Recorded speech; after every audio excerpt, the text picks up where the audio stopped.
Didi Mahardika, cucu Presiden RI pertama Soekarno, bicara hal mengejutkan soal kematian kakeknya. Didi menyebut sang proklamator dibunuh. Benarkah?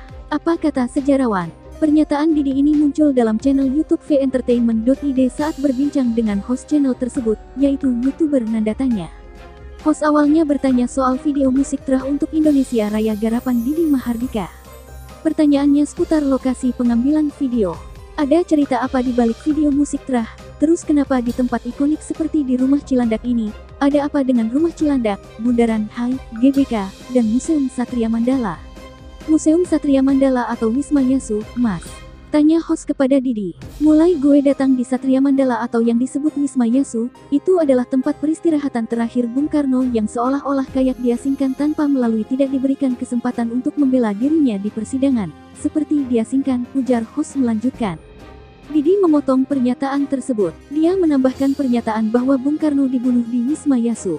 Aku tambahin dikit, Mas, tidak hanya diasingkan, tapi disitulah Bapak kita, Bapak bangsa, Bapak proklamator kita, yang memperjuangkan kita semua, dibunuh di situ, dibunuh, iya, harus banyak yang tahu, ujar Didi.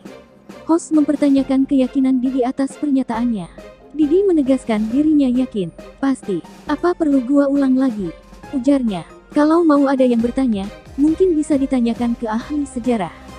Dan ahli sejarah yang bisa menceritakan apa adanya, Ibu Putra Rahmawati Soekarno Putri ini.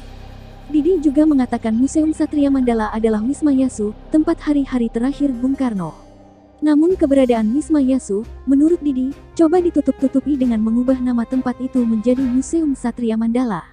Didi menuturkan dirinya sempat berbicara dengan Menteri Pertahanan Prabowo Subianto soal Wisma Yasu ini, namun pernyataannya tak dilanjutkan karena dipotong oleh host. Sejarawan Brin Asfi Warman Adam merespons pernyataan ini. Mengutip sejarawan Prancis, Asfi menguatkan pernyataan Didi. Tahun 1970 Bung Karno meninggal. Jacques Leclerc, sejarawan Prancis, mengatakan bahwa Bung Karno dibunuh 2 kali. Pertama, Bung Karno meninggal tahun 1970. Tahun 1970 peringatan hari lahir Pancasila dilarang Kop Kamtib, ungkapnya. Asfi juga pernah bertanya kepada Dr. Kartono Muhammad apakah Soekarno dibunuh secara perlahan.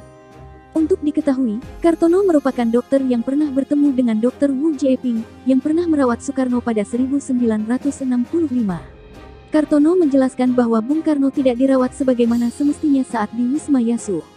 Saya tanyakan kepada Dr. Kartono Muhammad Alam apakah betul Bung Karno dibunuh secara perlahan di Wisma Yasu. Jawab Kartono, Bung Karno tidak dirawat sebagaimana semestinya, tuturnya. Asfi juga bicara soal Wisma Yasu. Dia mengatakan tempat yang dulunya Wisma Yasu berubah menjadi Museum Satria Mandala di era Orba. Yaso atau Yasu, Red itu nama adik dari Ratnasari Dewi Soekarno yang sudah meninggal. Tempat tinggal istri Bung Karno, Dewi Soekarno.